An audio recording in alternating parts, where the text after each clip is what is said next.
Hello friends, welcome to SSC coaching centre. दोस्तों, आज मैं आपके लिए गणित के बहुत ही इंपॉर्टेंट क्वेश्चन लेकर के आया हूं। पूरा वीडियो देखिएगा। चलिए स्टार्ट करते हैं। पहला सवाल है, x एक दिन में एक काम का 25% खत्म कर सकता है। y एक दिन में उसी काम का 12.5% खत्म कर सकता है। कितने दिनों में दोनों मिलकर काम खत्म करेंगे? बहुत ही अच्छा सवाल है।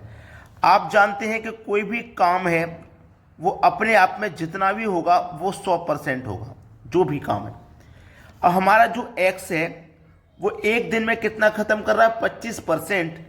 जब एक दिन में 25% खत्म करेगा तो 100% को कितने में खत्म करेगा? देखो, जब एक दिन में वो 25% खत्म करेगा तो 4 दिन में पूरा 100% खत्म करेगा। ठीक है। और हमारा जो y है, हमारा वो एक दिन में 12.5% खत्म कर रहा है। एक दिन में 12.5 खत्म करेगा तो इस 100% को कितने में खत्म करेगा? 8 दिन में पूरा 100% काम खत्म करेगा। तो हमारा जो x है वो काम को 4 दिन में खत्म कर रहा है, जो y है वो काम को 8 दिन में खत्म कर रहा है। काम का पूरा भाग निकालने के लिए दोनों का एलसीएम ले लो तो 8 आ जाएगा। 4 से 8 को कटाएंगे 2 बार, 8 से 8 को कटाएंगे 1 बार। इसका मतलब ये है हमारा जो x है वो 4 दिन में काम को खत्म करेगा। इसका मतलब वो एक दिन में 2 काम करेगा, तभी तो 4 दिन में 8 काम को खत्म करेगा। ये हमारा टोटल काम है। अब बोला है कितने दिनों में दोनों मिलकर काम खत्म करेंगे। जब दोनों मिल जाएंगे तो x करेगा एक दिन में 2, y करेगा एक दिन में 1, दोनों मिलकर के करेंगे एक दिन में 3 काम। टोटल काम है 8, एक दिन में करेंगे 3, तो 8 को कितने में खत्म करेंगे? कटा दो भाई इसको। 3 दूने का 6, 2 बचेगा 20, 3 छिंगा 18, फिर से 2 बचेगा 20, फिर से 3 छिंगा 18, फिर से 2 बचेगा 20। तो ये 6 6 6 6 6 6 6 चलता रहेगा। तो आप इसे क्या लिख सकते हैं? 2.67। भाई यहाँ पे दशमलव आएगा कि नहीं? 3 दूने का 6, अब जाएगा नहीं, 2 बचा नहीं जाएगा तो दशमलव लगेगा। तो आप ये 6 6 6 6 को क्या लिख सकते हो? 6 7 लिख सकते हो। तो 2.67 किस ऑप्शन में है? 2.67 बी ऑप्शन में है। ये बिल्कुल सही जवाब हो गया। अब देखते हैं अगला प्रश्न। अगला प्रश्न है, 10 महिलाएं 6 दिनों में एक काम कर सकती हैं। 6 पुरुष 5 दिन में एक ही काम कर सकते हैं और 8 बच्चे 10 दिनों में कर सकते हैं। एक महिला, एक पुरुष और एक बच्चे की दक्षता का अनुपात बताइए। देखिएगा, सबसे पहले बोला गया 10 महिला मतलब 10 वुमेन एक काम को वो 6 दिन में करती हैं, बराबर फिर कितने हैं? 6 पुरुष यानी कि 6 मैन उसी काम को 5 दिन में करते हैं, बराबर फिर उसके बाद 8 बच्चे हैं मतलब 8 चिल्ड्रन उसी काम को 10 दिन में कर सकते हैं। ये आपस में बराबर होंगे, यानी कि जो काम है 10 महिला उस काम को 6 दिन में कर रही हैं, उसी काम को 6 पुरुष 5 दिन में कर रहे हैं, उसी काम को 8 बच्चे 10 दिन में कर रहे हैं, वही काम है। अब 6 से 10 का मल्टीप्लाई करोगे, 6 से 10 का मल्टीप्लाई करोगे तो 60 आ जाएगा, ये मतलब 60 वुमेन। 5 का 6 से करोगे 30 मैन, 10 का 8 से करोगे तो ये 80 चिल्ड्रन हो जाएगा। अब यहाँ पे सभी में अनुपात में 0 से 0 बराबर में कट जाएगा, ये 80 हो जाएगा ना, ये तो ये 0 से 0 कट जाएगा। तो अब क्या बचा? 6 वुमेन बराबर 3 मैन बराबर 8 चिल्ड्रन। ठीक है। अब एक बात याद रखना कि आप जिसका भी मान निकालते हैं उसको छिपा लेते हैं। ठीक है। जैसे मुझे 6 वुमेन का मान निकालना है तो मैं इसको छिपा लूंगा, इन दोनों का मल्टीप्लाई करूंगा। ठीक है, इन दोनों का मल्टीप्लाई करूंगा, 3 अट्ठे 24। तो सबसे पहले मुझे वुमेन का मान निकालना, वुमेन, यहां मैन का निकालूंगा मैन, यहां चाइल्ड का निकालूंगा चाइल्ड लिख लूंगा। मुझे वुमेन का मान निकालना है तो वुमेन वाला छिपा लीजिए, इन दोनों का मल्टीप्लाई करो, 3 अट्ठे 24। ठीक है। अब मैन वाला निकालना है, मैन वाला छिपा लो, इन दोनों का मल्टीप्लाई करो, 8 छिंग 48। अब चिल्ड्रन वाला निकालना है, इसको छिपा के इन दोनों का मल्टीप्लाई करो, 6 तिया 18। अगर ये किसी संख्या से कट सकता है तो आप कटा लेंगे, नहीं तो ऐसे ही छोड़ दो। ठीक है। देखो 6 से मुझे सभी कटते हुए दिखाई दे रहे हैं, 6 चौको 24, 6 अट्ठे 48, 6 तिया 18। तो 4:8:3 इनकी दक्षता का अनुपात हो जाएगा 4:8:3, 4:8:3, जो कि डी ऑप्शन में दिया गया है। बिल्कुल सही जवाब। अब देखेंगे अगला प्रश्न। अगला प्रश्न है 2 1 2 3 5 4 7 3 5 2 4 का परास पता लगाएं। ये जो परास नाम का शब्द है बहुत से बच्चों ने पहले सुना होगा और बहुत से बच्चों ने नहीं सुना होगा।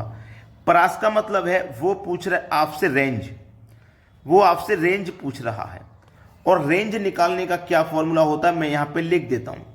रेंज बराबर होता है मैक्सिमम माइनस मिनिमम, यानी कि मैक्सिमम में से माइनस कर देते हैं मिनिमम को, आपका रेंज पता लग जाता है। तो हमें रेंज निकालना है, तो हमारा मैक्सिमम संख्या कौन सी है इनमें से? सब मैक्सिमम का मतलब होता है सबसे बड़ी संख्या, तो इनमें सबसे बड़ी संख्या 7 है तो 7 ले लीजिए, माइनस मिनिमम का मतलब होता है सबसे छोटी संख्या, तो सबसे छोटी संख्या 1 है तो 1 ले लीजिए, बस आपका रेंज निकल के आ जाएगा। तो 7 में से 1 माइनस कर दो, कितना हो जाएगा आपका रेंज? 6। यही है आपके सवाल का बिल्कुल सही जवाब, 6। बी ऑप्शन बिल्कुल सही। अब देखते हैं अगला सवाल। अगला प्रश्न है, यदि 12,500 रुपए को 2 वर्ष के लिए 20% प्रति वर्ष चक्रवृद्धि ब्याज और साधारण ब्याज और चक्रवृद्धि ब्याज पर निवेश किया जाता है, उनके मूल्य के बीच क्या अंतर रहेगा? 12,500 रुपए को 2 वर्ष के लिए 20% प्रति वर्ष चक्रवृद्धि ब्याज पर और साधारण ब्याज पर निवेश किया गया था, उनके मूल्यों के बीच क्या अंतर रहेगा? ये आपका सवाल है। बहुत अच्छा प्रश्न है। इसको करने के 2 तरीके हैं। एक तरीका मैं तो रोज बताता हूं आपको, आज मैं आपको दूसरा तरीका बताऊंगा, ठीक है? चलिए, सिंपल इंटरेस्ट बराबर, सिंपल इंटरेस्ट हमारा रेट कितना है? 20% का है, तो 1 साल के लिए 20% है और 2 वर्ष की बात है तो दूसरे साल के लिए भी क्या होगा? 20% होगा। तो 20 और 20 मिलकर के कितना हो गया भैया? 40% का आपका रेट हो गया। मतलब 12,500 का क्या करना है आपको? 40% निकाल लेना है। परसेंट का मतलब होता है बटे में 100, तो 1 जीरो से ये कटेगा और 1 जीरो से ये कटेगा। 4 का मल्टीप्लाई कर दो, 12 से 50 का 4 से मल्टीप्लाई करेंगे तो 1250 का मल्टीप्लाई 4 से करेंगे तो ये हो जाएगा आपका 4 का 0 में करोगे 0, 4 पंजे 20 का 0 हासिल लगे 2, 4 दूने का 8, 2 का 0 हासिल के 2 जोड़ेंगे 0 हासिल लगा 1, 4 कम 4 और 1 5, तो कितना निकल के आ गया भैया? 5,000 हमारा निकल के आ गया, आसानी से निकल के आ गया 5,000। ठीक है, अब ये हमारा 5,000 निकल के आ गया है। अब मैं क्या करूंगा? सिंपल इंटरेस्ट मेरा निकल के आ गया, अब मैं कंपाउंड इंटरेस्ट निकालता हूं। 20% पहली साल का रेट प्लस 20% दूसरी साल का रेट। लेकिन चक्रवृद्धि ब्याज में क्या होता है? ब्याज पे भी ब्याज लगता है। चक्रवृद्धि ब्याज में क्या होता है? ब्याज पे भी ब्याज लगता है, याद रखना इस बात को, ब्याज पे भी ब्याज लगता है। जब ब्याज पे ब्याज लगेगा तो क्या होगा? ध्यान रखना, 20 प्लस 20, 20 प्लस 20 बट्टे 100। पहले साल का 20 था, दूसरे साल का 20 था, इस पे ब्याज लगेगा, 2 जीरो से 2 जीरो कटेंगे, 2 दूने का 4 आ जाएगा। यानी कि 20% और 20% 2 साल का तो है, लेकिन इस पे 4% और लगेगा। ठीक है, तो 20 और 20 40 और 40 में जोड़ देंगे 4, तो कंपाउंड इंटरेस्ट जो है वो कितना है? 44% है।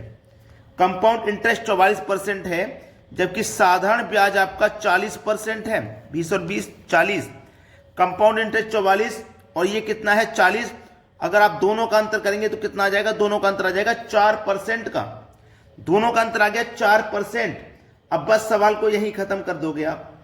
दोनों का अंतर कितना आ गया भैया? दोनों का अंतर आ गया 4%। तो ये जो हमारे पास राशि थी ना, 12,500 की जो राशि थी, इसका केवल 4% आपको निकालना है। परसेंट का मतलब बटे में 100। 2 जीरो से 2 जीरो कट गए, 125 का 4 से करूंगा तो ये निकल के आ जाएगा 500। सवाल यहीं खत्म।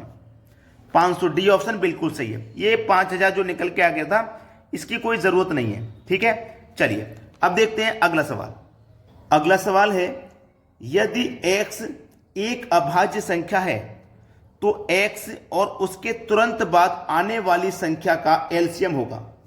देखियो, x एक अभाज्य संख्या है। अभाज्य संख्या हमारी देखो, सबसे छोटी अभाज्य संख्या 2 है ना? 2 सबसे छोटी अभाज्य संख्या है। x एक अभाज्य संख्या है तो x और उसके तुरंत बाद आने वाली संख्या, तो 2 के तुरंत बाद आने वाली संख्या 3 है। ठीक है, 3 है। इनका अगर मैं एलसीएम निकालूंगा तो 6 हो जाएगा। ऐसे ही 2 के बाद मेरी अभाज्य संख्या 3 भी अभाज्य संख्या है और 3 के तुरंत बाद आने वाली संख्या 4 है। इनका एलसीएम में निकालूंगा तो 12 हो जाएगा। क्लियर है ना इतनी बात? अब उसने पूछा क्या है, उस पर ध्यान दो। ये संख्या नहीं पूछी, ऑप्शन में देखो संख्या नहीं पूछी, तो मैं x लिखूंगा। x के तुरंत बाद आने वाली, यानी कि x में 1 जोड़ेंगे वही तुरंत बाद आएगी। जैसे 2 में 1 जोड़ूंगा तुरंत बाद 3, 3 में 1 जोड़ूंगा तुरंत बाद 4, ऐसे ही x है। x में तुरंत बाद जोड़ने वाली संख्या 1 ही जोड़ेंगे हम उसमें, तो ये हमारा आंसर हो जाएगा x into x plus 1। C option बिल्कुल सही है। अब देखते हैं अगला प्रश्न। प्रश्न है, यदि दीवार का 1/4 नीले रंग से पेंट है, 1/2 पीले रंग से और शेष 3 मीटर सफेद रंग से पेंट है, तो दीवार की लंबाई क्या है? देखिएगा, बहुत अच्छा सवाल है। कोई एक दीवार है, उसके 4 भाग होते हैं, उस 4 भाग में से एक भाग नीले रंग से पेंट है, प्लस 1/2 भाग पीले रंग से पेंट है। ठीक है, अब देखो यहां पे 4 और 2 का जो एलसीएम आ जाएगा वो 4 ही आ जाएगा। ठीक है, 4 से कटाएंगे, 4 को एक बार में कटेगा, 1 1 कम 1। 2 से कटाएंगे, 4 को 2 बार में कटेगा, 2 1 कम 2, प्लस कर लो, 2 और 1 3/4 हो जाएगा ये। फिर उसने बोला है कि शेष दीवार जो है 3 मीटर सफेद रंग से पेंट है। ठीक है, सफेद रंग से पेंट है। अब मेरी बात सुन लीजिए, ये पूरी एक दीवार है जिसमें से हमारी 3/4 नीले रंग और पीले रंग से पेंट है ना, 3/4। ये कोई एक पूरी दीवार है जिसमें से 3/4 जो है वो नीले रंग और पीले रंग से पेंट है। तो मैं नीले रंग और पीले रंग से जो पेंट है उसे माइनस कर दूंगा। ठीक है, 3/4 को मैं माइनस कर दूंगा 1 में से, तो 4 1 कम 4, 4 में से 3 जाएगा तो 1/4। जो शेष दीवार है वो मेरी कितनी बची? 1/4। और रियल में मेरे पास दीवार कितनी बच रही है? 3 मीटर। तो 1/4 मेरा 3 मीटर के बराबर हो जाएगा। तो 3 का मल्टीप्लाई मैं 4 से कर दूंगा।